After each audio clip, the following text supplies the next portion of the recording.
Hello friends, welcome to investment academy. आज हम बात करने वाले हैं फार्मा के वैल्यू चेन एनालिसिस में। और ये जो वैल्यू चेन एनालिसिस है, ये हमारी सीरीज में जो वैल्यू चेन एनालिसिस की सीरीज चलती है उसमें 6th वीडियो है। हमने क्रूड ऑयल का एनालिसिस किया, हमने नेचुरल गैस का वैल्यू चेन समझा, हमने एलपीजी का वैल्यू चेन इंडिया स्पेसिफिक समझा, लिथियम का समझा, इलेक्ट्रिसिटी का समझा, और अब हम समझने जा रहे हैं फार्मा सेक्टर का वैल्यू चेन। इंडिया स्पेसिफिक ही रहेगा। बहुत सारे टर्म अगर आप फार्मा कंपनी का एनालिसिस करते हैं तो यहाँ पर हम समझेंगे, यूज़ करेंगे, और उसको क्या उसके प्रोज एंड कॉन्स हैं, वो क्या कैसे यूज़ होता है और क्या क्या कैसे वो इम्पैक्ट होता है एक फार्मा के कंपनी के एनालिसिस में, वो भी समझेंगे। और कौन सी कंपनी किधर फिट होती है ओवरऑल वैल्यू चेन में, वो भी इसी वीडियो में सारा चीज़ें समझने की कोशिश करेंगे। ठीक है, तो काफ़ी डिटेल है, प्लीज़ मेरे साथ रहिए। 1.5x पे आप इस वीडियो को देख सकते हैं, थोड़ा टाइम बच जाएगा और फास्ट थोड़ा देख पाएंगे। बहुत सारे ग्राफ्स हैं, तो वो प्लीज़ मेरे साथ रहिएगा और उसको अच्छे से देखिएगा। तो फार्मा एज ए वर्ड में एक बहुत ही बड़ा मार्केट है। We know that it is expected कि ये ओवरऑल वर्ल्ड में pharma as a sector is almost $1.3 trillion का मार्केट है। ठीक है, तो अब इंडियन जो कंपनीज होती हैं वो इंडिया में तो ड्रग्स बेचती हैं, हमें पता ही है, दवाइयाँ बनाती है फार्मा कंपनी, मतलब दवाई के कंपनी, राइट। तो वो इंडिया में तो बेचती ही हैं, बट इंडिया एक फार्मेसी ऑफ द वर्ल्ड भी माना जाता है। तो हमारी कंपनीज जो हैं यहाँ पर मैन्युफैक्चर करके या फिर बाहर भी मैन्युफैक्चर करके बहुत सारी जो ड्रग्स हैं या फिर दवाइयाँ हैं बोल सकते हैं, वो एक्सपोर्ट भी होता है, अच्छा खासा एक्सपोर्ट होता है। ठीक है, तो हमारी जो कंपनीज हैं, अगर आप लिस्टेड कंपनीज देखेंगे जो इन फार्मा कंपनीज हैं, उसमें आप बहुत सारा देखेंगे कि एक्सपोर्ट से बहुत बड़ा फार्मा कंपनीज का बिजनेस आता है। अब फार्मा है, दवाई है, ड्रग है, राइट, तो एक बहुत ही रेगुलेटेड वो बिजनेस है। बिल्कुल रेगुलेटेड होगा, बिकॉज हम उसको खा रहे हैं, हम उसको ठीक हो रहे हैं उससे, राइट। तो उसमें काफ़ी सारी रेगुलेटरी एजेंसीज वर्ल्ड की वो इसमें इन्वॉल्व रहती हैं। जो सबसे बड़ी रेगुलेटरी एजेंसी मानी जाती है वो है यूएस FDA, क्योंकि अमेरिका में सबसे ज़्यादा ये जो फार्मा सेक्टर, सबसे बड़ा सेक्टर जो है वो अमेरिका में है, राइट। तो अगर हम यूएस का नंबर देखें तो ओवरऑल फार्मा मार्केट यूएस जो है वो ऑलमोस्ट 47% है वर्ल्ड का। ठीक है, मतलब बाय वैल्यू जो सामान बिकता है, क्योंकि वहाँ पर बहुत महंगी हेल्थ केयर सेक्टर जो है, काफ़ी महंगा है, और काफ़ी सारे ड्रग्स जो हैं वो फर्स्ट वहाँ पर लॉन्च होते हैं। पेटेंट स्ट्रॉन्ग्स हैं, बहुत स्ट्रॉन्ग है वहाँ पे। तो ये सारी चीज़ों की वजह से 47% और बहुत बड़ा जीडीपी का परसेंटेज वहाँ के हेल्थ केयर सेक्टर में जाता है। तो 47% ग्लोबल फार्मा मार्केट सिर्फ अमेरिका में है। ओवरऑल यूरोप जो है, यूरोप 5 जो टॉप 5 कंट्रीज है, उनका 14% है। India is just 1.7% of global pharma market. तो आप ये समझ सकते हैं कि हम कितना छोटा है, लेकिन हमारी कंपनीज बड़ी हैं क्योंकि हम बहुत ज़्यादा एक्सपोर्ट करते हैं। तो इसलिए ग्लोबल सिनेरियोज को भी समझना और global supply chains, value chain को भी इस वीडियो में हम समझने की कोशिश करेंगे कि कैसे इंडियन कंपनीज ये केटर करती है ये सारी चीज़ों को। ठीक है, तो अब ये चीज़ एक समझनी बहुत ज़रूरी है कि फार्मा का जो ड्रग्स होते हैं वो बहुत सारे जेनेरिक वर्ड यूज़ करते हैं हम, राइट। एक इनोवेटर ड्रग यूज़ करते हैं। तो बेसिकली एक सिंपल चीज़ है, दवाई लेते हैं, कोई एक हमारी डिजीज़ है वो उसको ठीक करती है। अब नई नई दवाइयाँ आती रहती है मार्केट में, राइट। तो अब जो है, अब कौन इसके ऊपर रिसर्च कर रहा है कि कौन सी नई दवाई बनाए, इस डिजीज़ के लिए क्या दवाई बनाए, तो ये फार्मा कंपनीज ही रिसर्च कर रही हैं, है ना। और ये फार्मा कंपनी जब रिसर्च करके नया ड्रग बनाती हैं तो ऑब्वियसली इनको एक्सक्लूसिविटी चाहिए। ये कहते हैं कि भाई हमने दवाई बनाई है, तो ये दवाई जो है सिर्फ हम ही बेचेंगे। ऐसा थोड़ी ना कि मैं दवाई बनाऊं और दूसरा भी वो बनाने लग जाए इमीडिएटली, क्योंकि मैंने रिसर्च किया, मैंने इतना पैसा स्पेंड किया है उसके ऊपर, तो दूसरा भी उसको नहीं करना चाहिए। तो इस टाइप के जो ब्रांड्स होते हैं, जो एक फार्मा कंपनी खुद रिसर्च करके और खुद ही बेच सकती है क्योंकि उसके पास पेटेंट होता है उसका, तो वो होते हैं इनोवेटर ब्रांड्स। ठीक है, और ग्लोब में, वर्ल्ड में 65% जो ओवरऑल फार्मा मार्केट है वो इनोवेटर ब्रांड्स की है। मतलब जिन्होंने वो ड्रग ओरिजिनली बनाया है वही जो बेच रहे हैं, उसी से ऑलमोस्ट 65% है। और जेनरिक का मतलब है कि अब इनोवेटर ब्रांड को 20 साल की एक्सक्लूसिविटी मिलती है, मतलब 20 साल तक वो पेटेंट वैलिड रहता है। 20 साल के बाद पेटेंट एक्सपायर हो जाता है, कोई भी कंपनी वो सेम ड्रग बना सकती है, तो उसको बोलते हैं जेनरिक ड्रग। वो जेनरिक हो गई है, मतलब कोई भी आदमी कंपनी उसको कंपनी बना सकती है। तो जेनरिक ड्रग जो है वो ऑलमोस्ट 14%, ब्रांडेड जेनरिक होता है, एक नॉन जेनरिक होता है। तो ब्रांडेड जेनरिक मतलब मैंने अपना ब्रांड लॉन्च किया, मॉलिक्यूल सेम है, मतलब दवाई सेम ही है बट ब्रांड डिफरेंट है, ठीक है। तो अभी जैसे पैरासीटामोल एक दवाई है, अगर आपको समझता है तो वो एक मॉलिक्यूल है, लेकिन उसमें बहुत सारे ब्रांड है, डोलो 650, डोलो 500, क्रोसिन, राइट। तो ये सब अलग अलग ब्रांड्स हैं उसके। तो वो ब्रांडेड जेनरिक है कि मैंने अलग अपना ब्रांड क्रिएट किया, उसको लॉन्च किया, तो वो ऑलमोस्ट 14% मार्केट है वर्ल्ड में। और जेनरिक मतलब कि भाई मेरे को ब्रांड नहीं क्रिएट करना, मुझे ये पता है पैरासीटामोल है बस ये, और दे दो दवाई, ठीक है। तो वो ऐसा भी 10% का मार्केट है, लोग उसको पैरासीटामोल की तरह ही लेते हैं। और बाकी अदर्स जो है वैक्सीन्स हैं, ट्रेडिशनल मेडिसिन वगैरह सब जो है वो 10% मार्केट है वर्ल्ड में। तो इस तरह से इनोवेटर जो मॉलिक्यूल्स होते हैं ऑब्वियसली वो बहुत ही बड़ा मार्केट है, और वो ग्रो भी अच्छा खासा उसने किया है। इसीलिए जो ग्लोबल फार्मा कंपनीज हैं वो R&D पे बहुत ही सिग्निफिकेंट पैसा खर्च करती हैं। 8 से 12% ऑफ देयर सेल्स जो है वो उनका रिसर्च और डेवलपमेंट में खर्चा होता है। तो ये बहुत सिग्निफिकेंट उनका खर्चा होता है। और अब वो उसका बेनिफिट यही होता है उनको कि अगर वो ड्रग मतलब अप्रूव हो गया रेगुलेटरी अथॉरिटी से, तो उसको बहुत उनको बेनिफिट मिलता है, क्योंकि वो काफ़ी लंबा उनको एक्सक्लूसिव पीरियड मिलता है जिसमें वो काफ़ी पैसा कमा सकते हैं, ठीक है। इस तरह से ये बेसिकली वर्ल्ड में चीज़ें चलती हैं। अब मैन्युफैक्चरिंग पर्सपेक्टिव से इंडिया का काफ़ी बड़ा रोल रहता है वर्ल्ड में, राइट। तो उसमें बारे में हम यहाँ पर डिटेल में बात करने वाले हैं। तो अगर हम ओवरऑल समझें फार्मा वैल्यू चेन को, राइट, तो एक ड्रग जो है सबसे ज़्यादा पैसा खर्चा कब होता है कि उसको R&D में सबसे ज़्यादा खर्चा होता है, कि उसकी डिस्कवरी की कौन सा मॉलिक्यूल किस में है। तो अलग अलग लैब पे पहले टेस्टिंग होती है, फिर एनिमल टेस्टिंग होती है जिसको प्री क्लिनिकल टेस्टिंग बोलते हैं, फिर क्लिनिकल टेस्टिंग होती है, मतलब ह्यूमंस पे ट्रायल्स होते हैं, ठीक है, बहुत छोटे सैंपल पे। फिर उसका अगर वो अप्रूव होता है, सब चीज़ें सही चलती हैं, एफिकेसी चेक होती है कि हाँ ये सब सेफ है ड्रग और इसी चीज़ के लिए जिसके लिए बनी है बस वही ठीक कर रही है, फिर वो प्रोडक्ट लॉन्च होता है।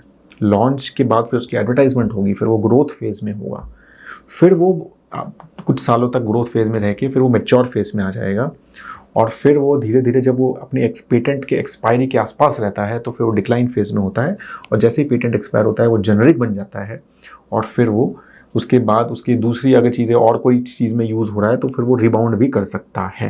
तो इस तरह से ये पूरा एक ड्रग का वैल्यू चेन है। इसमें सबसे ज़्यादा पैसा ऑब्वियसली कब कमाया जाएगा, लॉन्च के बाद ही पैसा कमाएंगी कंपनी।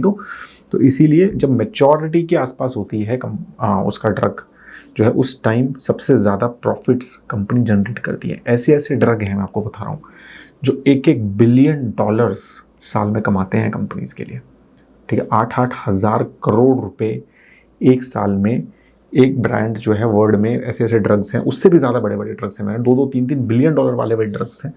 तो ये बहुत बड़ा वो मतलब, क्योंकि वो उस टाइम उनके पास एक्सक्लूसिव है। अब वो दवा, अगर वो जिसके पास वो डिजीज़ है और वो दवाई इसको ठीक कर रही है, तो आप चाहे कोई भी उसकी वैल्यू हो, प्राइस कुछ भी हो, तो आप उसको लेंगे, राइट।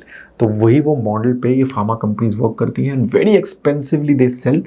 और जब ये पेटेंट जैसे एक्सपायर हो जाता है ना, तो इनका ड्रग का जो प्राइस है वो सिग्निफिकेंटली कम हो जाता है। मतलब ऐसा हो सकता है 1/10 तक पहुंच जाता है। अगर $100 की एक गोली होती है तो वो $10 की मिलने लग जाती है जैसे ही वो पेटेंट एक्सपायर होता है। तो ये सारी चीज़ें इस तरह से चलती है। तो इसलिए इसमें रेगुलेटरी भी हर जगह इन्वॉल्वमेंट रहता है, और हम इसके बारे में बात करते रहेंगे, ठीक है। तो अब अगर हम ओवरऑल वैल्यू चेन समझें, राइट, तो हम R&D को थोड़ा अलग समझेंगे, मैन्युफैक्चरिंग अलग समझेंगे, और थोड़ा बहुत डिस्ट्रीब्यूशन के बारे में बात करेंगे, बट वो एक नॉर्मली रहेगा। बट मेजरली R&D और मैन्युफैक्चरिंग पे ये वीडियो काफ़ी फोकस करेगा। तो रिसर्च एंड डेवलपमेंट में क्या क्या हो रहा है और हमारी कंपनीज उसमें क्या क्या कर रही है, इंडियन कंपनीज के हिसाब से क्या क्या हो रहा है, और इंडियन कंपनीज ओवरऑल उसमें कैसे कंट्रीब्यूट कर रही है, मैन्युफैक्चरिंग कैसे होती है ड्रग की, राइट, और फिर डिस्ट्रीब्यूशन कैसे होता है, ठीक है। तो ये चीज़ें समझने की ज़रूरत है। तो अब हम सबसे पहले हम बात करने वाले हैं R&D की, राइट। तो अगर हम R&D के बारे में बात करेंगे तो आपको पहले ये समझना है कि ये जो है, आपको जो डायग्राम दिख रहा है, इस तरह से ओवरऑल ड्रग का रिसर्च एंड डेवलपमेंट होता है, ठीक है। तो टारगेट आईडी और वैलिडेशन, बिल्कुल आपको किस चीज़ के लिए ड्रग बनानी है, उस थॉट प्रोसेस से काफ़ी सारे algorithm based, program based, computer program based target identify होता है, ठीक है। तो उसमें काफ़ी सारे इंस्टीट्यूट्स भी हेल्प करते हैं, बहुत सारे साइंटिस्ट वगैरह लैब्स में ये चीज़ें चलती हैं, और फिर 1-2 साल में ये चीज़ समझती है कि हाँ यार ये ड्रग जो है या ये मॉलिक्यूल इसको हेल्प कर रहा है इस डिजीज़ को सॉल्व करने में, ठीक है। फिर उसके बाद हिट कन्फर्मेशन, राइट। तो preliminary animal efficacy, animal testing होती है, राइट। और फिर उसमें प्रोग्राम में फिर टेस्टिंग और अलग अलग टाइप की टेस्टिंग होती है, अलग अलग एनवायरनमेंट में टेस्टिंग होती है उसकी, राइट। तो उसके हिसाब से ये चेक होता है कि हाँ यार, ये जो हमने आइडेंटिफाई किया है molecule, this is working, right. फिर उसमें 1-2 साल लगता है, फिर लीड जनरेशन में, राइट। फिर स्टडीज़ होती है, potency studies, selectivity studies, right. तो उस तरह की स्टडीज़ होती हैं। फिर pre clinical detail animal studies होती हैं, उसमें भी एक टाइम आप ऊपर देख सकते हैं। फिर जो है क्लिनिकल ट्रायल स्टार्ट होते हैं, ह्यूमन ट्रायल्स को क्लिनिकल ट्रायल्स बोला जाता है। तो यहाँ तक तो प्री क्लिनिकल स्टडीज़ हुई, एनिमल स्टडीज़ हुई, अलग अलग सब चीज़ें टेस्टिंग हुई, लैब में टेस्टिंग हुई, अलग अलग एजेंट्स के साथ उसका देखा कि भाई ब्लड के साथ डाला तो कैसा, वो सब बहुत सारी चीज़ें वो चेक करते हैं कि कैल्शियम के साथ कैसा अप्रूव कर रहा है, कैल्शियम ले लिया किसी ने विटामिन ले लिया तो उसके साथ ही कैसा रिएक्ट कर रहा है। तो वो सब चीज़ें ऑब्वियसली उस टाइम पे वो सारे परमुटेशन कॉम्बिनेशन रन होते हैं ये R&D के समय में। जब ये सारी चीज़ें हो जाती है कि हाँ यार ये सब ठीक लग रहा है, ये ड्रग जो है जो बनाया गया है जिसके लिए, उसी के लिए काम कर रहा है, फिर ह्यूमन ट्रायल्स होते हैं। उसमें 3 फेज़ के ह्यूमन ट्रायल्स होते हैं। फेज़ 1 जो होता है वो 1-2 साल का होता है, जिसमें 20 से 100 लोग पार्टिसिपेट करते हैं। फिर फेज़ 2 ये बड़ा अब फेज़ होता है जिसमें 100 से 300 लोग करते हैं। और फेज़ 3 तो काफ़ी बड़ा होता है, जिसमें ग्लोबल ट्रायल्स भी होते हैं, काफ़ी सारे कंट्रीज़ में जाके अलग अलग लोगों को हायर किया जाता है और 1000 से 3000 लोग, और उसमें सबसे ज़्यादा पैसा खर्चा होता है और 2 से 3 साल इसमें लगते हैं। और फिर जो है ये सारी डॉक्यूमेंटेशन, ये सारी टेस्टिंग स्टडीज़ के बाद ये सबमिट किया जाता है FDA के पास, जो कि फूड एंड ड्रग एडमिनिस्ट्रेटर, चाहे अलग अलग कंट्रीज़ में ये सब चीज़ें करी जाती हैं और फिर अप्रूवल जो है ड्रग का लिया जाता है। जो मोस्टली जो पेटेंट है वो यहीं पर या फिर यहाँ पर वो फाइल कर दिया जाता है, क्योंकि पेटेंट के लिए यहाँ तक नहीं रुक सकते। यहाँ तक रुकेंगे तो वो बात बाहर तक चली जाएगी कि ये ड्रग का ट्रायल हो रहा है तो कोई और पेटेंट कर ले, राइट। तो पेटेंट जो है जैसे ही कुछ भी थोड़ा बहुत भी लगता है ये मॉलिक्यूल अच्छा चल रहा है, ठीक ठाक है, वहीं पर पेटेंट फाइल हो जाता है और वहीं से 20 साल की एक्सक्लूसिविटी स्टार्ट हो जाती है। जैसे ही पेटेंट आपको मिला 20 साल टाइम स्टार्ट हो गया। अब ये सारा जो काम है आपको ये जल्दी से जल्दी करना है ताकि आपका जो वो 20 साल का टाइम है वो मैक्सिमम यूज़ हो पाए। तो अब समझो आप कि अगर यहाँ आपने पेटेंट अप्लाई किया, राइट, तो उसके बाद 1 साल इसमें मिनिमम, 1 साल 2, 3, 4, 5, 6, 7 साल तो मिनिमम है, मतलब जो इसके हिसाब से होता है 7 ईयर्स तो आपको लगेंगे ही लगेंगे ड्रग को फाइनल अप्रूवल के लिए, फास्टेस्ट है। और ये जो 7 है ये 12-13 भी लग सकते हैं। तो अब 12-13 लग गए तो सिर्फ 8 साल की ही आपको टाइम मिला उसको मार्केट करने के लिए और आपके पास एक्सक्लूसिविटी मिली कि सिर्फ आप उस टाइम। तो ये सारी चीज़ें इसीलिए कंपनीज़ का बहुत बड़ा रोल ये रहता है, बड़ी कंपनी जो ये करती हैं कि भाई ये जो फेज़ है इसको जितना हम जल्दी कर सकें, जितना एफिशिएंटली कर सकें उतना अच्छा है और जितना लो कॉस्ट में कर सकें, क्योंकि इसमें वो भी रहता है कि कितनी सारी ड्रग्स जो है वो चली गई, मतलब आपने किया टेस्टिंग और उसके बाद लगा नहीं ये तो बेकार है, ये तो it is not working, right. तो इसीलिए ये प्रोबेबिलिटी ऑफ सक्सेस भी आप देखिए, ठीक है। प्रोबेबिलिटी ऑफ सक्सेस जो है ऑब्वियसली जब टारगेट और लीड है जब तो 0% ही है, क्योंकि उस टाइम तो बहुत होते हैं। फिर प्री क्लिनिकल में प्रोबेबिलिटी ऑफ सक्सेस थोड़ा बढ़ने लग जाता है। जब फेज़ 2 ट्रायल होते हैं ना तो प्रोबेबिलिटी ऑफ सक्सेस वो 20% होता है। फेज़ 2 मतलब मैंने आपको जो बताया था ये वाला, ठीक है। जब तक तो आप ये सोचो लेस देन 20% है चांसेस कि वो ड्रग जो है फाइनली लॉन्च होगा, बट आप पेटेंट को यहीं पर फाइल कर देते हैं, क्योंकि वो पेटेंट इसलिए बहुत सारी ये कंपनीज बहुत सारे पेटेंट फाइल करती रहती हैं और कुछ कुछ बेकार होते हैं, उसका कोई मतलब नहीं होता, बट ये यहाँ पर आपकी प्रोबेबिलिटी इंप्रूव होने लग जाती है। और फिर फेज़ 3 ट्रायल भी अगर आपका सक्सेसफुल रहा तो आपकी प्रोबेबिलिटी 50% तक लॉन्च होने की हो जाती है। फिर फाइनल अप्रूवल में है कि 80% अगर अप्रूवल आपने फाइल कर दिया है और फिर लॉन्च में 100%। तो इस तरह से प्रोबेबिलिटी ऑफ सक्सेस आप देखिए कि एक ड्रग जो है वो फेज़ 2 के बाद भी उसके सिर्फ 1/5 चांस है कि वो आपका लॉन्च होगा। तो खर्चा भी बहुत है इतने बड़े बड़े ट्रायल्स करने का, मतलब ऐसा माना जाता है कि $100 of millions कई बार इन कंपनीज जो है एक एक ड्रग के ट्रायल में खर्च कर देती है। इसीलिए उनके लिए ज़रूरी है कि 5-10 ड्रग जो है उसमें से एक तो उनका ब्लॉकबस्टर रहे, राइट। तो ये चीज़ें हमें समझनी बहुत ज़रूरी है कि ये चलता कैसे है पहले, ठीक है। अब इस सेंस ये जो प्रोडक्ट, ये जो पूरा प्रोसेस है इसको छोटा करने की कोशिश की जा रही है, तो काफ़ी सारी आउटसोर्सिंग स्टार्ट हो गई है इसमें, राइट। और इसमें बहुत सारी चीज़ें हैं, इसमें क्लिनिकल ट्रायल्स में भी हेल्प होती है अर्ली फेज क्लिनिकल ट्रायल्स में भी हेल्प होती है, क्लिनिकल की स्टाफिंग, राइट, कि क्लिनिकल स्टाफ क्रिएट करना है कि जो टेस्टिंग करे, ड्रग को दे, अलग अलग तरह का ड्रग होगा, राइट, उसको समझे, फिर नोट करे सारी चीज़ें, तो उसको क्लिनिकल डेटा मैनेजमेंट, फिर सारा डेटा आ रहा है जो क्लिनिकल ट्रायल्स के टाइम पे, प्री क्लिनिकल हो या क्लिनिकल ट्रायल्स, उसके सामने उसको डेटा को मैनेज करना, एनालिसिस करना, फिर क्लिनिकल पूरा आईटी सिस्टम बनाना है कि सारा चीज़ें लिख के, राइट, कि ये ड्रग मैंने ट्रायल में चल रहा है क्या नहीं है, कहाँ पर प्रॉब्लम आई, किसी को उल्टी हो गई, किसी को साइड इफेक्ट आया, तो वो समझना, तो वो सारा सिस्टम, सेंट्रल लेबोरेटरी सर्विसेज, अलग अलग लेबोरेटरी में टेस्टिंग होगी, राइट, तो उसमें सारा चीज़ें हैं। फिर रेगुलेटरी अफेयर्स, रेगुलेशन में बार बार उसको फाइलिंग करनी है, और यूएस एफडीए और वर्ल्ड की अलग अलग ऑर्गेनाइजेशन को बताना है कि हमारा ट्रायल कैसा चल रहा है। बायोस्टैटिस्टिशियंस चाहिए, फिर क्लिनिकल ट्रायल सप्लाईज चाहिए, राइट, वो क्लिनिकल ट्रायल के लिए थोड़ा थोड़ा ड्रग बनाना भी तो है। तो ये सारी चीज़ें जो है काफ़ी ज़्यादा आउटसोर्स होने लग गई हैं। और ये डेटा मेरे पास थोड़ा पुराना है जो आप चार्ट में देख रहे हैं, लेटेस्ट नहीं मिला मुझे, बट आप समझ रहे हैं कि ये चीज़ें जो है काफ़ी ज़्यादा कंपनी जो है इसको अलग अलग जगह पे आउटसोर्स कर रही है। वो ये कह रही है कि यार इस पूरे पीरियड को हमें ट्रायल्स के जितना छोटा करेंगे, हम जितना एफिशिएंट करेंगे, उतना हमारा प्रॉफिट बढ़ेगा। ठीक है, तो इस तरह से ये आउटसोर्सिंग काफ़ी बड़ा एक ट्रेंड चल रहा है इस ओवरऑल रिसर्च एंड डेवलपमेंट में। ठीक है, तो उसमें अब इंडियन कंपनीज जो है वो भी कर रही हैं। अब इसमें एक बहुत बड़ा प्लेयर होते हैं सीआरओज, क्लिनिकल रिसर्च ऑर्गेनाइजेशंस, आपने नाम भी सुना होगा सीआरओज मतलब। तो उसमें काफ़ी बड़े बड़े प्लेयर्स हैं जो इन क्लिनिकल ट्रायल्स में कंपनीज को हेल्प करते हैं, डॉक्टर्स को आइडेंटिफाई करने के लिए, ये डॉक्टर आपका क्लिनिकल ट्रायल करेगा या ये हॉस्पिटल करेगा, राइट, यहाँ पर पेशेंट्स रिक्रूटमेंट में फॉर्म क्या होगा, कौन सा फॉर्म भरना है, फिर उसको सिस्टम में डालना है, राइट, और फिर उसको पेशेंट को कंसिस्टेंटली ट्रैक करना है, उसको ऐप देनी है ताकि वो बता पाए, और दवाई टाइम पे ले रहा है नहीं ले रहा है ये चेक करना है। आप समझ रहे हैं ट्रायल्स में कितना काम होगा। तो ये सारी चीज़ें ये भी सीआरओज करना स्टार्ट किया, और ये 10-12 साल 15 साल का एक ट्रेंड है काफ़ी ज़्यादा। ये जो चीज़ें हैं क्लिनिकल ट्रायल के टाइम पे, ह्यूमन ट्रायल्स के टाइम पे स्पेसिफिकली कंपनीज जो हैं, बड़ी कंपनीज, वर्ल्ड की जो टॉप फार्मा कंपनीज हैं, वो ये सारा जो है काफ़ी सारी चीज़ें आउटसोर्स कर देती हैं सीआरओज को, क्लिनिकल रिसर्च ऑर्गेनाइजेशन। उसमें सबसे बड़े प्लेयर्स हैं IQVIA, वर्ल्ड का सबसे बड़ा प्लेयर है, फिर यूरोफिन्स है, कोवैंस है, PPD है, ये सारे जो प्लेयर्स हैं।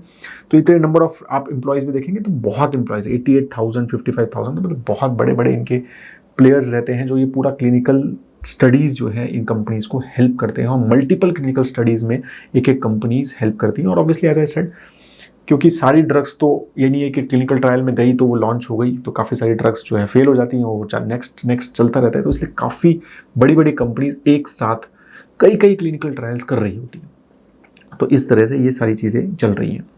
ठीक है, इंडिया में जो है ऑब्वियसली कोई सीआरओ तो इंडिया के सीआरओज हैं जो काम करते हैं, बट कोई लिस्टेड नहीं है।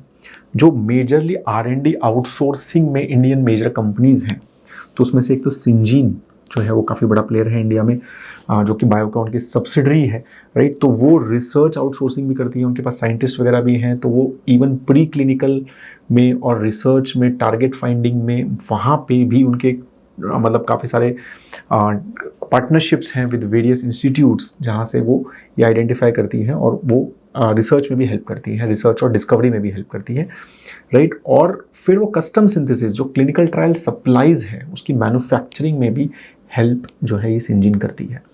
फिर R&D आउटसोर्सिंग में जो स्पेशली क्लिनिकल ट्रायल की जो सप्लाईज है उसमें डिवीज भी काफ़ी बड़ा प्लेयर है, लॉरस है, सुवेन है, ग्लेनमार्क लाइफ साइंसेज, ये कंपनीज भी क्लिनिकल ट्रायल्स के टाइम पे जो ड्रग बनना है, उस टाइम पे जो ड्रग बनना है, और छोटी छोटी क्वांटिटी में बनेगा ना वो तो, क्योंकि 100 200 500 इतने ही लोग हैं उसमें, बट वो एक बहुत ही ध्यान से बनना है उसको, एक और मतलब रेगुलेटरी प्रोसेस से पर बनना ही है उसको, तो वो उसका पूरा प्रोसेस रहता है, और बहुत ही कम क्वांटिटी में बनना है, और कितनी क्वांटिटी यूज़ हुई वो भी बहुत इंपॉर्टेंट है। FDA एक चीज़ चेक करता है, इतनी बनाई, इतनी यूज़ हुई, बाकी क्या हुआ, राइट, क्योंकि ट्रायल में है, उसका गलत यूज़ नहीं होना चाहिए। तो वो सारी चीज़ें ये कंपनीज जो है, ये कस्टम सिंथेसिस उसको बोला जाता है, तो उसमें ये मैन्युफैक्चरिंग में ये कंपनीज करती हैं। और इंडियन IT कंपनीज भी बहुत बड़ा रोल प्ले करती हैं आपको R&D आउटसोर्सिंग में, ठीक है। तो मतलब मैं खुद कॉग्निजेंट कंपनी में था, तो उसमें काफ़ी बड़ा प्लेयर थे क्लिनिकल डेटा मैनेजमेंट में, देवर क्लिनिकल IT में देवर वेरी बिग प्लेयर। तो similarly HCL tech is a big player in this space, Even TCS, Infosys, everyone does some work in this space, but I think HCL is a big player, Cognizant is a good big player in this space, ठीक है। और भी बहुत सारी companies हैं जो इस, mostly IT companies हैं जो इस स्पेस में कोई ना कोई कंपनी, फार्मा कंपनीज या मेडिकल डिवाइसेस कंपनीज या सब जो भी रिसर्च मतलब इस टाइप की कंपनीज हैं उसमें रोल प्ले करती हैं। तो ये भी कंपनीज जो हैं बेसिकली क्या हो रहा है, इस R&D साइकिल को छोटा करने की कोशिश और लो कॉस्ट में करने की कोशिश, यही हर फार्मा कंपनी का कोशिश है। इसीलिए वो इन एक्सपर्ट्स को, इस टाइप की कंपनीज को हायर कर रहे हैं।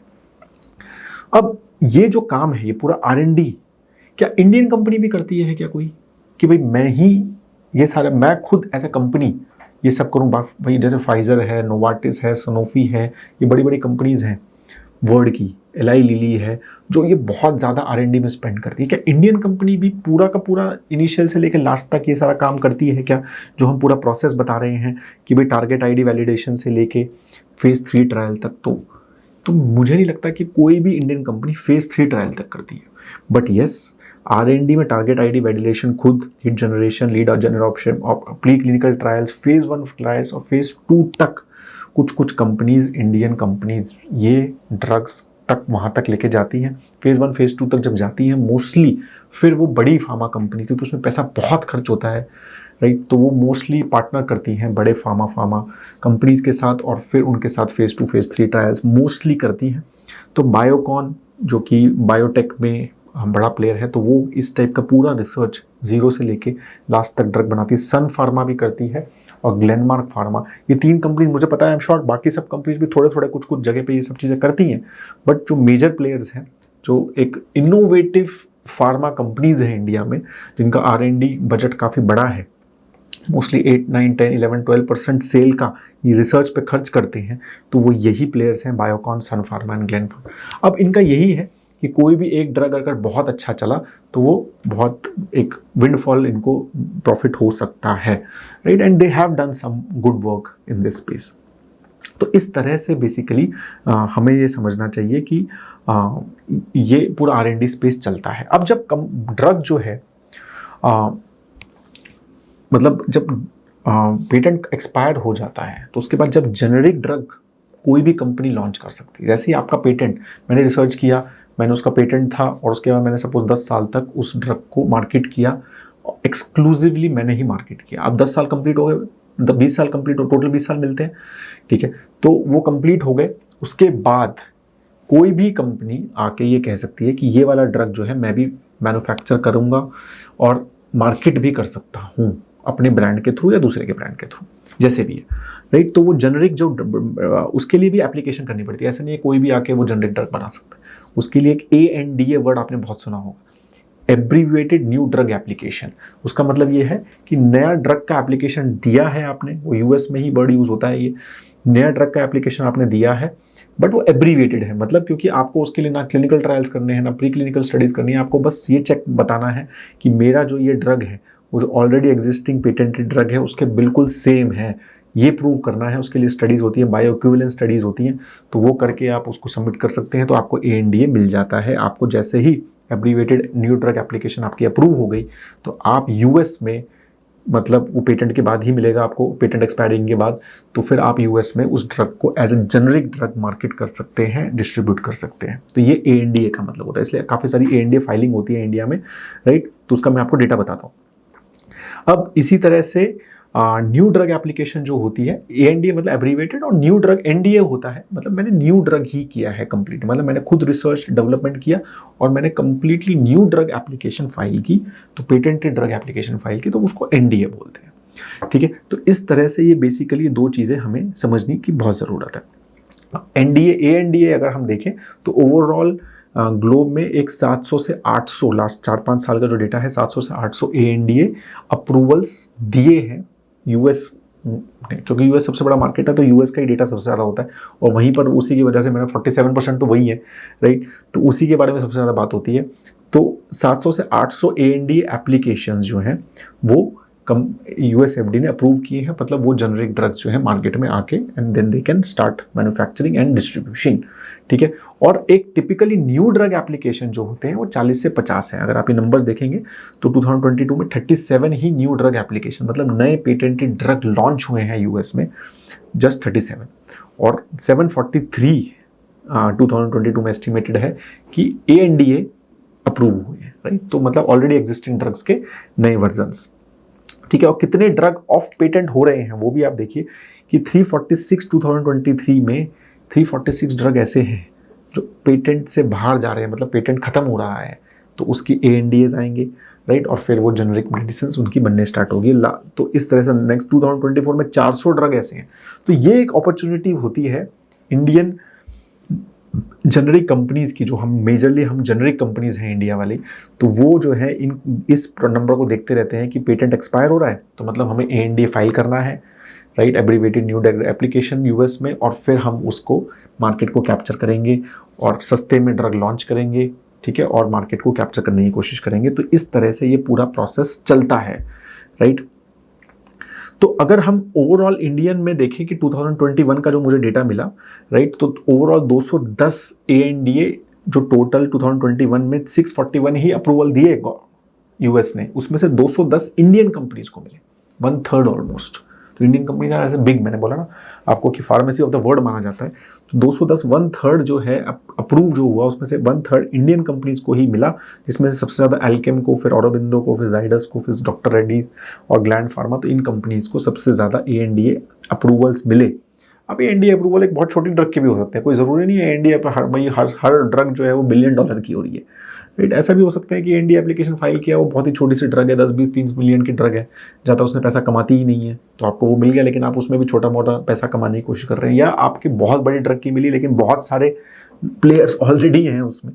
तो ये सब कॉम्प्लिकेशन समझनी ज़रूरी है। ऐसा नहीं है कि ANDA, नंबर ऑफ ANDA से हम ये डिसाइड कर सकते हैं कि ये कंपनी बहुत ज़्यादा आगे फ्यूचर तो अच्छा है क्या, नहीं, क्योंकि ऐसा मैंने बोला ना कि ANDA ऐसा भी हो सकता है कि सिर्फ $10 मिलियन की ड्रग का हो, और एक ऐसा भी हो सकता है कि $5 बिलियन की ड्रग का मिला हो आपको, राइट। तो ये सारी चीज़ें हमें समझने की ज़रूरत है। इन नंबर्स का बहुत ज़्यादा, लेकिन ये बहुत ज़्यादा बात होती है इनके बारे में, ठीक है। तो ये समझना है कि किस पे मिला है ANDA, राइट, और आपका डिस्ट्रीब्यूशन नेटवर्क कितना बड़ा है, क्या आप किसी के साथ पार्टनर करके कर रहे हैं वो सारी चीज़ें समझने की। हम अब एक कंपनी तो अगर बड़ी ड्रग है तो एक कंपनी तो ANDA फाइल करेगी नहीं, बहुत सारी कंपनीज करेंगी, बहुत सारी कंपनीज चाहेंगी कि मैं उस स्पेस में आऊँ और जनरिक लॉन्च करूँ और फिर अपना मार्केट शेयर गेन करूँ। तो इसी तरह से कंपटीशन और प्राइस, ये सब चीज़ें बहुत ज़्यादा मैटर करती हैं, ठीक है। तो ये चीज़ हमें समझने की ज़रूरत है, ठीक है। तो R&D जैसे मैंने बताया कि बहुत इंपॉर्टेंट फैक्टर होता है। तो सबसे ज़्यादा इंडिया में जो मेरे ख्याल से परसेंटेज बाय सेल्स, बायोकॉन ही सबसे ज़्यादा पैसा खर्च करता है R&D पे, फिर जाइडस करता है, फिर सन, फिर तो ये सब कंपनी जो है काफ़ी बड़ा 6-7-8% तक अपनी सेल्स का जो है वो खर्चा करते हैं रिसर्च एंड डेवलपमेंट में, राइट। बाकी जो 1 और 2% रिसर्च एंड डेवलपमेंट का मतलब ये है कि वो बेसिकली ANDA एप्लीकेशन को रिसर्च एंड डेवलपमेंट एप्लीकेशंस बोलते हैं कि भाई हमने रिसर्च करी, बायोइक्विवेलेंस स्टडीज़ करी, वो करनी पड़ती है उनको, तो उसको बोलते हैं। बट मेजरली मेरे ख्याल से जैसे मैंने बताया आपको, बायोकॉन, सन फार्मा और ग्लेनमार्क ही है। ग्लेनमार्क नंबर नहीं देता R&D का, बट जो मेजरली मेरे ख्याल से R&D इंडिया में करते हैं, जो कि पूरा प्रॉपर मैंने आपको जो प्रोसेस समझाया है, ठीक है। आई होप दैट आपको ये R&D का अच्छे से चीज़ें समझ आ गई होंगी। अब हम बात करेंगे मैन्युफैक्चरिंग की। तो मैन्युफैक्चरिंग कैसे होता है? तो मैन्युफैक्चरिंग बेसिकली एक 4 चीज़ें चाहिए होती है। एक की स्टार्टिंग मटेरियल, राइट, जो कि एक बिल्कुल बेसिक केमिकल, राइट। फिर केमिकल इंटरमीडिएटरीज चाहिए होते हैं काफ़ी सारे, ठीक है। और फिर उन सबको मिला के एक API बनता है। बहुत ज़्यादा यूज़ होता है ये word, active pharmaceutical ingredient, right, जो बेसिकली मेन मॉलिक्यूल जो बनाना है फाइनल, राइट। तो वो API होता है।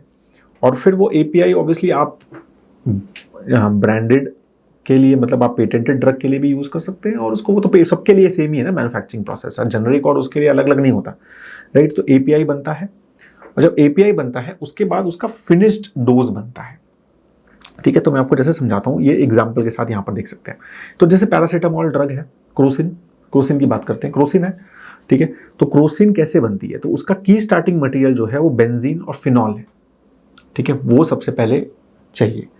उसके बाद उसके कुछ की इंटरमीडिएटरीज हैं जो हमें वो भी चाहिए। तो पैरा नाइट्रोक्लोरोबेंजीन और पैरा एमिनोफिनॉल, राइट। तो उससे ये केमिकल इंटरमीडिएटरीज बनते हैं, ठीक है। तो उसके बाद जो है इन सबसे दोनों से मिला के पैरासीटामोल ड्रग बनाया जाता है कि इंटरमीडिएट से। और फिर पैरासीटामोल ड्रग वो कंपनीज को दिया जाता है और फिर उसके ऊपर वो ब्रांडिंग करती हैं, उसके अंदर कुछ और चीज़ें डालती हैं, अलग अलग एजेंट्स डालती हैं ताकि वो फाइनल टैबलेट फॉर्म में दिखे या फिर सिरप फॉर्म में दिखे। तो फाइनल ड्रग बनता है जो को क्रोसिन और डोलो और ये सारे जो अलग अलग अपने कालपोल वगैरह बहुत सारे पैरासीटामोल के ब्रांड्स हैं, उस तरह से वो फॉर्मुलेशन बोले जाते हैं। तो दीज आर कॉल्ड फॉर्मुलेशन। जो फाइनल ड्रग हम खाते हैं ना, वो फॉर्मुलेशन है। एपीआई हम खाते नहीं हैं। एपीआई एक ड्रग जो है वो एक कंपनी को दिया जाता है, ठीक है, और उससे पहले ऐसे इंटरमीडिएट। तो this is how the process of overall manufacturing is, ठीक है। अब ये मैन्युफैक्चर भी कोई ऐसा नहीं है कि कोई भी कर सकता है, उसके लिए भी रेगुलेशंस हैं, राइट। तो एक यूएस में जो रेगुलेशन, क्योंकि मैं जैसे बता रहा हूँ कि हम यूएस के लिए ही एक्सपोर्ट बहुत सारे करते हैं तो उसका ही सारा समझ रहे हैं। तो डीएमएफ करते हैं, ड्रग मास्टर फाइल। ये वर्ड बहुत यूज़ करा होगा आपने, अगर कोई कॉन कॉल वगैरह सुनी होगी। तो ड्रग मास्टर फाइल मतलब बेसिकली आप कैसे ड्रग को मैन्युफैक्चर कर रहे हैं, क्या प्रोसेसेस हैं, सब कुछ अपने मैन्युफैक्चरिंग प्लांट वगैरह के बारे में वहाँ पर एप्लीकेशन देनी होती है, तभी आप वो ड्रग को मैन्युफैक्चर कर सकते हैं, या एपीआई मैन्युफैक्चरिंग या फाइनल कुछ भी। तो आपको डीएमएफ फाइल करना पड़ता है। कोई भी ड्रग नया आया, आपको लगता है कि मेरे को यूएस में एक्सपोर्ट करना है, राइट, तो आपको उसके लिए डीएमएफ फाइलिंग करनी पड़ती है, which is called drug master file. तो वो जब आप करेंगे तभी वो आपको एप्लीकेशन जो है वो फाइनल होगा। अब यूएसएफडीए कहेगा हाँ ठीक है, आपके सारे प्रोसेसेस ठीक हैं, आपका प्लांट परफेक्ट है जो हमारे प्रोसेसेस के हिसाब से आप ये ड्रग मैन्युफैक्चर कर सकते हैं, ठीक है। तो इस तरह से, ऐसा नहीं है कोई भी जाके मैन्युफैक्चर कर ले उसको, ठीक है ना, क्योंकि ऑब्वियसली ना इट्स अ दवाई है तो रेगुलेशन बहुत स्ट्रिक्ट होने ही चाहिए। तो वो डीएमएफ करके ही होता है। तो ये वर्ड भी बहुत यूज़ देखेंगे। अच्छा, इसमें एक 483 लेटर्स होते हैं, वार्निंग लेटर 483, फॉर्म 483 मिला, ये बहुत बार यूज़ होता है 483। तो बेसिकली मैन्युफैक्चरिंग प्रोसेस का ऑडिट होते हैं, यूएसएफडीए करता है, राइट। फिर आता है इंडिया में कोई मैन्युफैक्चरिंग प्लांट है जो यूएस में एक्सपोर्ट कर रहा है, तो उसको आके वो ऑडिट करते हैं यूएसएफडीए वाले। उसमें से उनको कुछ भी अगर कुछ गलत गड़बड़ दिखती है तो उसमें वो अलग अलग ऐसे वार्निंग लेटर्स देते हैं। उसमें से सबसे खतरनाक वार्निंग लेटर होता है 483, ठीक है। तो 483 फॉर्म अगर आपको मिला है तो आपको वो प्लांट बंद करना पड़ता है और फिर पूरा प्रोसेस चेक करना पड़ता है, ठीक करना पड़ता है। तो ये सब चीज़ें, इसलिए 483 प्लांट अगर आप किसी को मिला है तो इसका मतलब it's a very big negative माना जाता है और मोस्टली स्टॉक गिरता है अगर 483 मिलते हैं, राइट। 2022 में 31 483 फॉर्म इशू हुए थे वर्ल्ड वाइड जो यूएसएफडी ने किए थे, जिसमें से 15 जो हैं वो इंडियन ड्रग मेकर्स को मिले थे, इंडियन मैन्युफैक्चरर्स को, ठीक है। और तो उसमें से काफ़ी सारी जो बड़ी बड़ी कंपनीज, अगर मैं लुपिन को मिला, ऑरोबिंदो फार्मा, टोरेंट और बायोकॉन बायोलॉजिक्स जो कि एक सब्सिडरी है बायोकॉन की, इन 4 कंपनीज को भी 483 वार्निंग लेटर मिला, ठीक है। उसकी वजह से प्लांट बंद हो जाते हैं और फिर वो प्रॉब्लम होती है कि आपका बड़ा प्लांट बंद हो गया तो आप उसको एक्सपोर्ट के लिए यूज़ नहीं कर सकते, यूएस के लिए नहीं यूज़ कर सकते, तो फिर ये बड़ा एक इम्पैक्ट होता है। ऑब्वियसली वो 483 जा सकता है, आपको वो सारे प्रोसेस जो भी उनके ऑब्जर्वेशंस होते हैं, ऐसे अलग अलग ऑब्जर्वेशंस भी दिए जाते हैं। ये 483 तो एक तरह से काफ़ी बड़ा इंपॉर्टेंट वो रहता है। तो इस तरह से ये मैन्युफैक्चरिंग के 2 टर्म्स डीएमएफ और 483 आप बहुत ही ज़्यादा यूज़ करते हुए आपको दिखा जाएगा, ठीक है। तो ये समझ के आगे आपको फार्मा वैल्यू चेन कैसे चलता है, राइट। अब ये फार्मा मैन्युफैक्चरिंग इंडिया में obviously we are a big player in it, API manufacturing में, क्योंकि एपीआई भी करते हैं और फॉर्मुलेशन मैन्युफैक्चरिंग भी करते हैं, ठीक है ना। तो India is a big player, तो इसलिए इसको पूरा क्रैम्स स्पेस बोला जाता है। एपीआई मैन्युफैक्चरिंग स्पेशली इसको क्रैम्स बोला जाता है, कॉन्ट्रैक्ट रिसर्च एंड मैन्युफैक्चरिंग। अब आप बोलोगे कॉन्ट्रैक्ट रिसर्च, सीआरओ भी वर्ड यूज़ किया आपने, क्रैम्स भी यूज़ कर लिया, और एक सीडीएमओ भी वर्ड होता है, तो उनका समझा देता हूँ मतलब क्या होता है।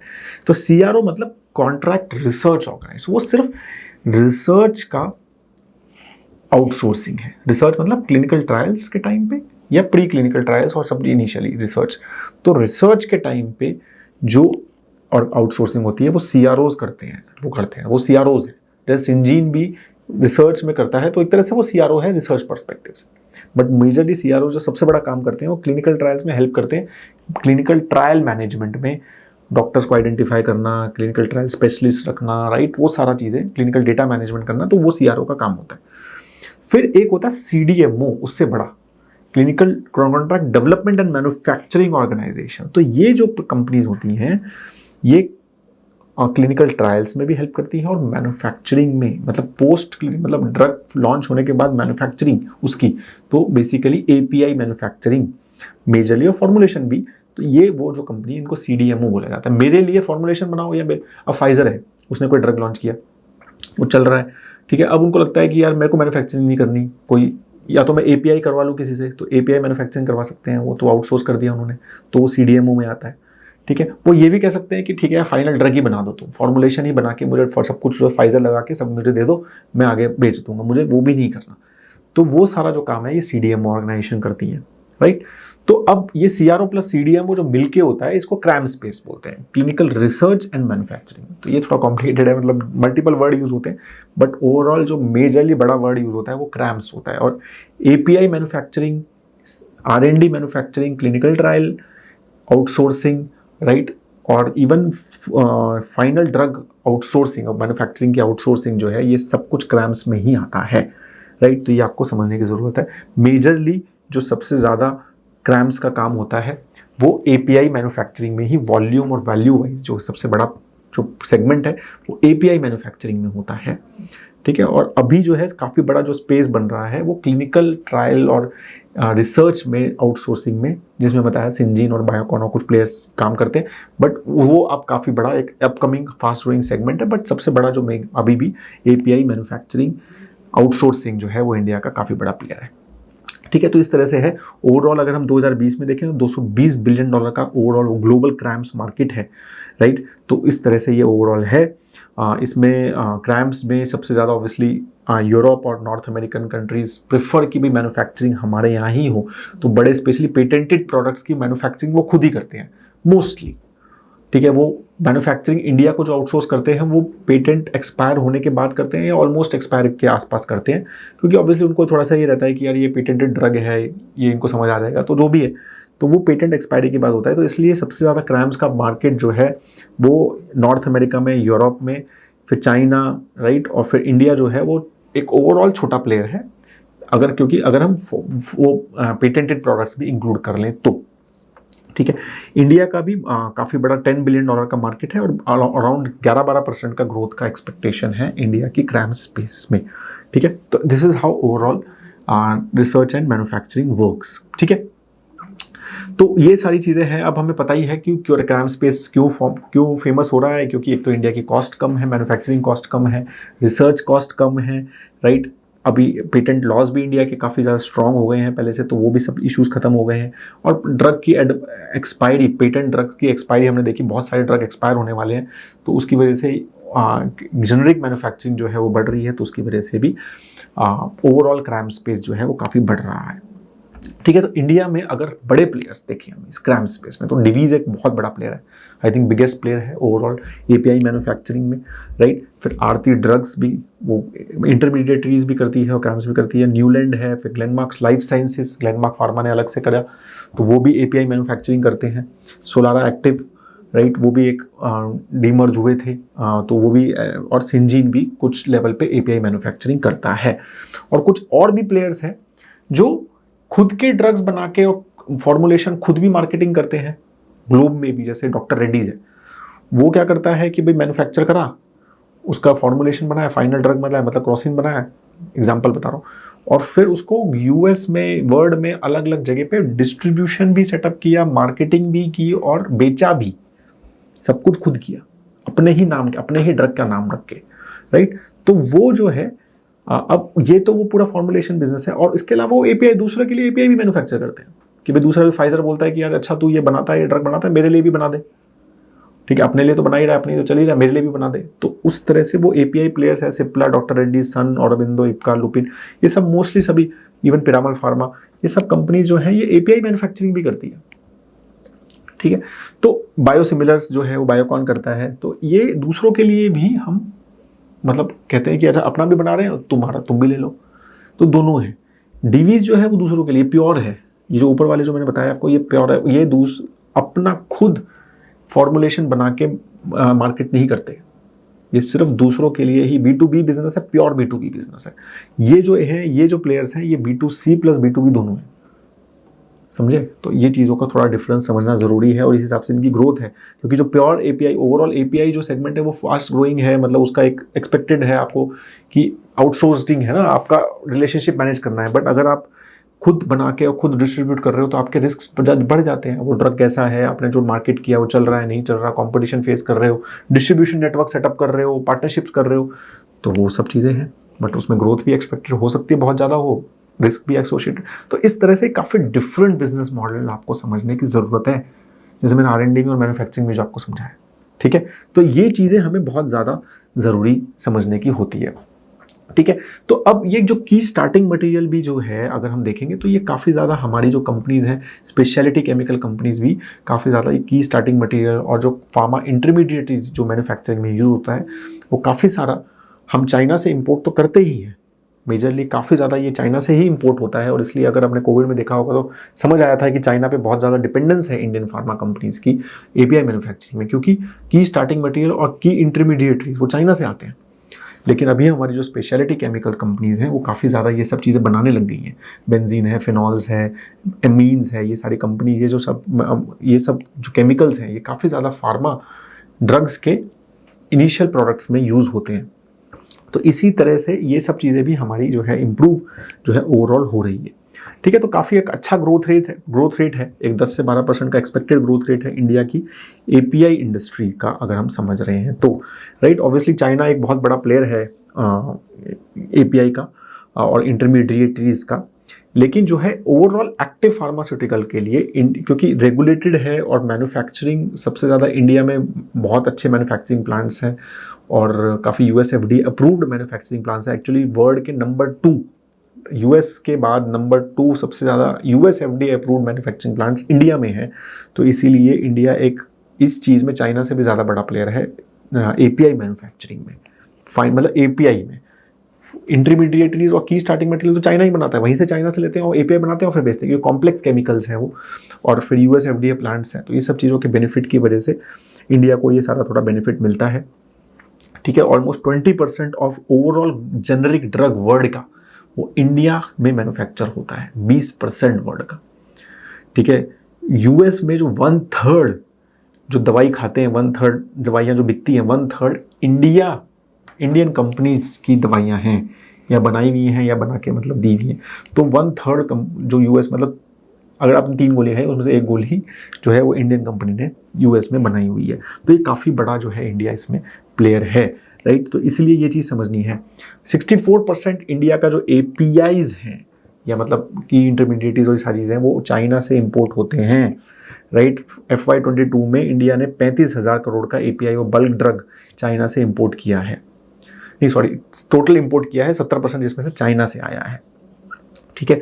तो ऑब्वियसली इंडिया का जो थॉट प्रोसेस है कि गवर्नमेंट की काफ़ी सारी स्कीम्स हैं कि भाई इस पे डिपेंडेंस कम करो, चाइना से केमिकल लेना बंद करो, राइट। तो उस पर काफ़ी सारे काम चल रहे हैं, राइट। तो API मैन्युफैक्चरिंग में भी और इंटरमीडिएटरीज में भी और की स्टार्टिंग मटेरियल में भी काफ़ी सारे प्लांट्स इंडिया में सेटअप हो रहे हैं। इसलिए स्पेशलिटी केमिकल्स और बेसिक केमिकल कंपनीज का ग्रोथ आपने देखा होगा लास्ट 2-3 साल में काफ़ी अच्छा रहा, और वही चाइना +1 थॉट प्रोसेस के हिसाब से भी और ओवरऑल डोमेस्टिक डिमांड के हिसाब से भी काफ़ी सारी कंपनीज इवन PLI स्कीम में भी API और KSM मतलब की स्टार्टिंग मटेरियल मैन्युफैक्चरिंग के लिए गवर्नमेंट ने API स्कीम भी जो है ओवरऑल लॉन्च की हुई है, राइट। तो इस तरह से काफ़ी ज़्यादा फोकस्ड है, ठीक है।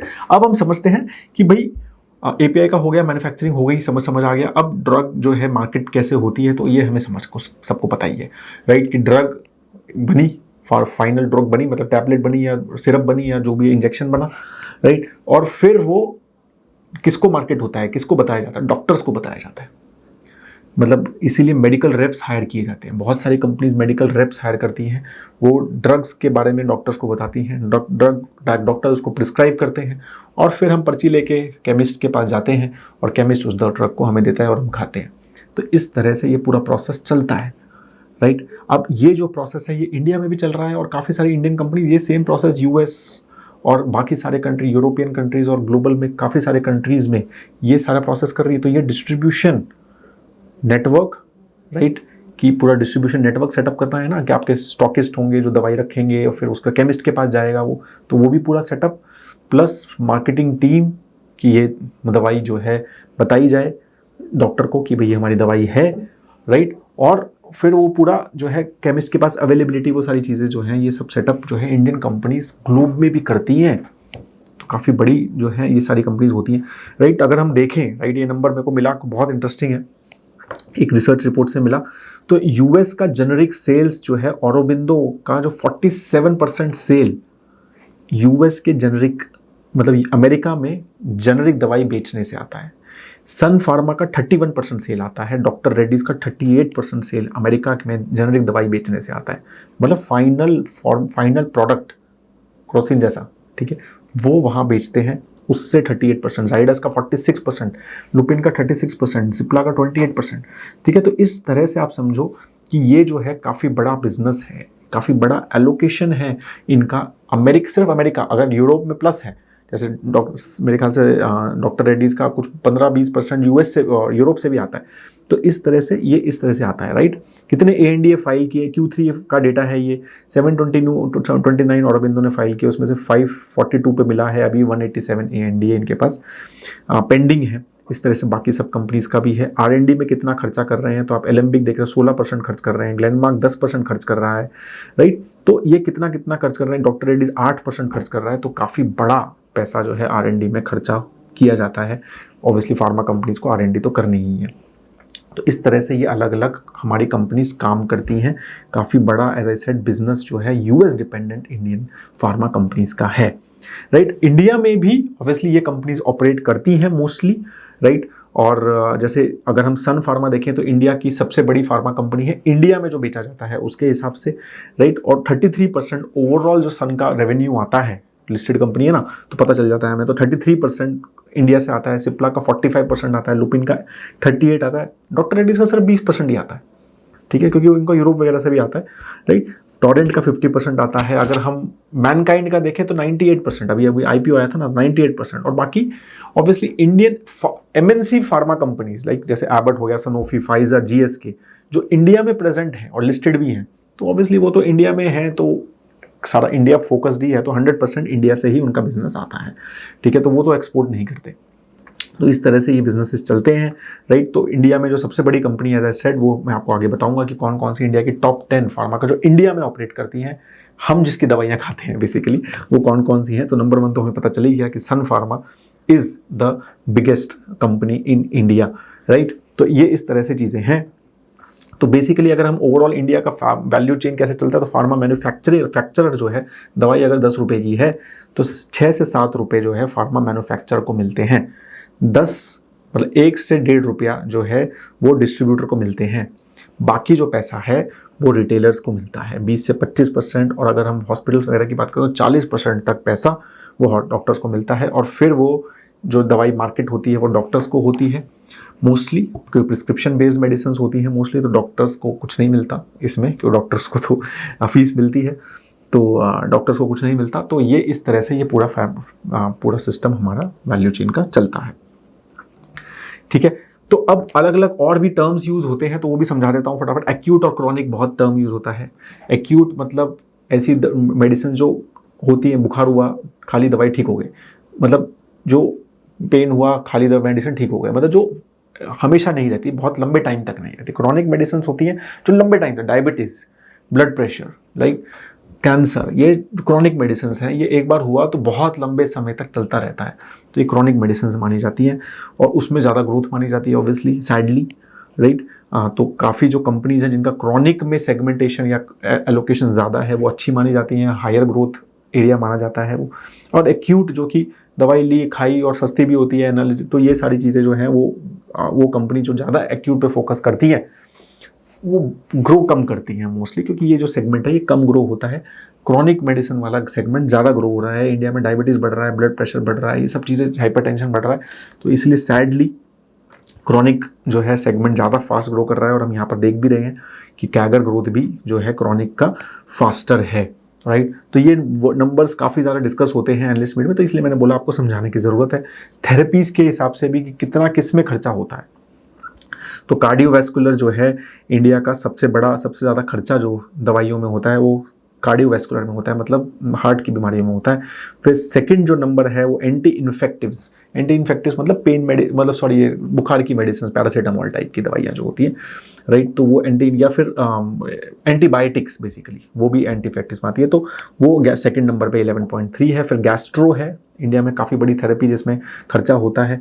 फिर डायबिटिक है, फिर रेस्पिरेटरी है, फिर विटामिन्स है, फिर पेन है, फिर डर्माटोलॉजी है, फिर न्यूरो है, गायनेक है, एंड बाकी अदर्स है। तो this is how major segments जहाँ पर दवाइयाँ इंडिया में सबसे ज़्यादा बिकती हैं और ये काफ़ी डिफरेंट रहेगा, ऑब्वियसली अलग अलग कंट्रीज़ का अलग अलग है, राइट। तो इंडिया में सीवी सबसे ज़्यादा है और काफ़ी अच्छा ग्रोथ इन सब सेगमेंट्स में है। तो आप ये ग्रोथ के हिसाब से कौन सी कंपनी किस में दवाइयाँ बनाती है, तो वो भी एनालिसिस होता है कि भाई अगर कंपनी कार्डियोवैस्कुलर में दवाइयाँ बना रही है या डायबिटीज़ में दवाइयाँ बना रही है या विटामिन में बना रही है तो उसकी ग्रोथ ज़्यादा है, ठीक है। तो वो कंपनी एक्सपेक्टेड है कि ज़्यादा ग्रो करेगी।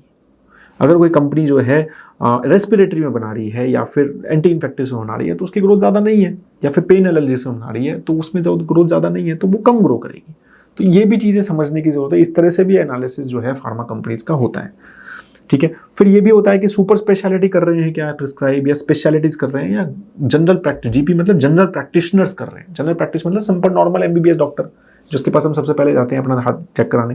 फिर स्पेशलिटीज थोड़े से हायर स्पेशलिटी, सुपर मतलब अगर सिंपल देखें तो डर्मेटोलॉजिस्ट हो गए या फिर कार्डियक डॉक्टर, कार्डियोलॉजिस्ट हो गए या डायबिटोलॉजिस्ट हो गए। तो इस तरह की स्पेशलिटीज़ होती हैं। सुपर स्पेशलिटी मतलब न्यूरो सर्जन्स या बिल्कुल परफेक्ट कि भाई चिल्ड्रन का न्यूरो सर्जन, तो इस तरह की सुपर स्पेशलिटी। तो उसमें भी प्रिस्क्राइबर कितना कितना किस में करते हैं। ऑब्वियसली ये ग्रोथ जो है फास्टर है प्रिस्क्राइबर मतलब सुपर स्पेशलिटी में, और क्योंकि वो वैल्यू भी ज़्यादा होती है, वो जो दवाइयाँ देते हैं वो महंगी भी ज़्यादा मोस्टली रहती हैं, ठीक है। एक ओटीसी मार्केट और होता है, ये वर्ड भी यूज़ करते हैं काफ़ी सारा।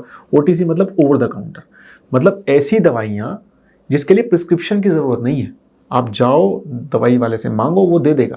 जैसे काफ़ी सारे विटामिन होते हैं, राइट, जो हमें प्रिस्क्रिप्शन की ज़रूरत नहीं होती है, आप जाके खा सकते हैं। विक्स है, जैसे विक्स एक मेडिसिन है एक तरह से, आप जाके खा सकते हैं। क्रोसिन भी एक ओटीसी ड्रग ही है, राइट, आप जाके खा सकते हैं, राइट। काफ़ी सारे कफ एंड कोल्ड की ऐसी दवाइयाँ आती हैं, राइट, जो एडवर्टाइजमेंट भी होती है जिनकी, वो उन्हीं की एडवर्टाइजमेंट हो सकती है। प्रिस्क्रिप्शन ड्रग की एडवर्टाइजमेंट नहीं कर सकती हैं कंपनीज, राइट।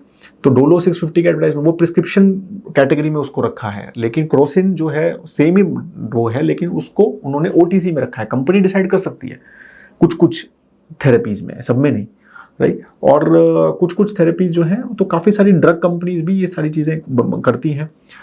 जैसे सिंपल अगर हम देखें सोफ्रोमाइसिन की एडवर्टाइजमेंट आती है, कॉम्बीफ्लैम की एडवर्टाइजमेंट आती है, राइट। तो काफ़ी सारे ऐसे ड्रग्स हैं जो हमें नाम सुने हुए हैं, राइट, या फिर एडवर्टाइजमेंट आती है जिनकी, वो ओटीसी होते हैं, ओवर द काउंटर होते हैं, आप जाके उससे ले सकते हैं, कोई प्रिस्क्रिप्शन की जरूरत नहीं होती। ये भी काफ़ी फास्ट ग्रोइंग मार्केट है। तो इसमें काफ़ी सारे प्लेयर्स हैं। पिरामल फार्मा की काफ़ी सारे ड्रग्स ऐसे हैं और काफ़ी बड़ा उनका कंज्यूमर हेल्थ बिजनेस जो वो बोलते हैं, तो जिसमें प्रिस्क्रिप्शन की ज़रूरत नहीं है, आप जाके ले सकते हो। वो एडवर्टाइजमेंट करते हैं उसकी। एबट के भी कुछ ऐसे हैं, Dabur, Emami, GSK health, Reckitt Benckiser, right. तो ये सब कंपनीज हैं, सिप्ला के, सन फार्मा के कुछ कुछ कंपनीज हैं। तो ये सारी कंपनीज जो हैं, ये ओटीसी ड्रग्स भी, ये भी एक अच्छा सेगमेंट है क्योंकि ये एक तरह से एफएमसीजी की तरह चलता है, राइट। आपको एडवर्टाइजमेंट हुआ और आपने जाके ले लिया, इसमें डॉक्टर्स इन्वॉल्व नहीं है, ठीक है। आप डायरेक्टली, बेसिकली फार्मा कंपनी आपसे डायरेक्टली बात कर रही है उसमें, ठीक है। तो पेन के लिए जैसे अगर हम बात करें, अमृतांजन एक कंपनी है, राइट, वो लिस्टेड भी है, तो वो भी इसी में। इमामी अगर हम बात करें, राइट, तो इमामी भी इसी में आती है। तो इस तरह की ये काफ़ी सारे ओटीसी ब्रांड्स भी हैं और ये भी ऑब्वियसली काफ़ी फास्ट ग्रोइंग है क्योंकि ये मार्केट डिपेंड होता है कि इनका खुद का डायरेक्टली और कॉम्पीट, ब्रांड वैल्यू ज़्यादा इंपॉर्टेंट होती है यहाँ पे। प्रिस्क्रिप्शन ड्रग में ब्रांड वैल्यू इतनी ज़्यादा इंपॉर्टेंट नहीं होती, आप डॉक्टर्स को कितना अच्छे से कन्विंस कर सकते हैं कि मेरी दवाई अच्छी है, तो वहाँ पर वो ज़्यादा वैल्यू रहती है। तो इस तरह से ये बेसिकली ओटीसी ब्रांड्स को भी हमें समझना ज़रूरी है। लास्ट जो है शायद आपको एक और चीज़ है कि बहुत बार जब हम कंपनी का एनालिसिस करते हैं तो एक वर्ड यूज़ होता है कि ये एनपीपीए के अंडर है, ये दवाई लिस्ट ऑफ एसेंशियल मेडिसिन एक है इंडिया की। अगर वो उस दवाई उसमें आ जाती है तो उसके ऊपर प्राइस कैप लग जाता है। अगर वो प्राइस कैप लग गया तो ऑब्वियसली ड्रग जो है आप उससे ज़्यादा बढ़ा नहीं सकते हैं, तो फिर आपका प्रॉफिट्स कम हो जाते हैं। तो वो सब चीज़ें चक्कर होता है, इसीलिए काफ़ी ज़्यादा ये चीज़ें रहती हैं कि भाई किस कंपनी का कितना ज़्यादा एक्सपोजर है, ऐसी कौन सी ड्रग है जिसका जो national list of essential medicine में है, क्योंकि फिर उनके ऊपर प्राइस कैप है। तो जीएसके, सनोफी, जाइडस की बहुत सारी ऐसी मेडिसिन हैं, राइट, जो इसके अंडर है, तो उसका वो ड्रग का वो मतलब बढ़ा नहीं सकते हैं प्राइस, तो इसलिए उनको थोड़ा सा मार्जिन्स वगैरह पे इम्पैक्ट हो सकता है, राइट। तो सबसे बड़ी इंडिया की फार्मा कंपनीज कौन सी हैं? सन फार्मा सबसे बड़ी है, सेकंड एबट है, third Mankind, fourth Cipla, fifth Zydus, फिर लुपिन, टोरेंट, एल्केम। तो ये सब हमारी जो सबसे बड़ी इंडिया में, इंडिया स्पेसिफिक फार्मा कंपनीज हैं, ठीक है। तो this is how it is. ये सारी चीज़ें, आई होप दैट आपको ये फार्मा ओवरऑल सेक्टर अच्छे से समझ आया होगा, राइट। और अगर आपको कुछ कन्फ्यूज़न है, नहीं समझ आ रहा है, तो please do let me know about this, ठीक है। और नीचे कमेंट्स में आप अपने क्वेश्चन है इसके ऊपर वो भी लिख सकते हैं। चैनल को अभी तक सब्सक्राइब नहीं किया है तो प्लीज़ सब्सक्राइब कीजिए, वीडियो को लाइक ज़रूर कीजिए अगर आपको वीडियो लगा। आई नो थोड़ा लंबा है but that's how value chain videos have been, ठीक है। बाकी वैल्यू चेन वीडियोज़ जो है वो मैं डिस्क्रिप्शन बॉक्स में डाल रहा हूँ, वो भी आप वहाँ देख सकते हैं। Have a great time ahead. जय हिंद।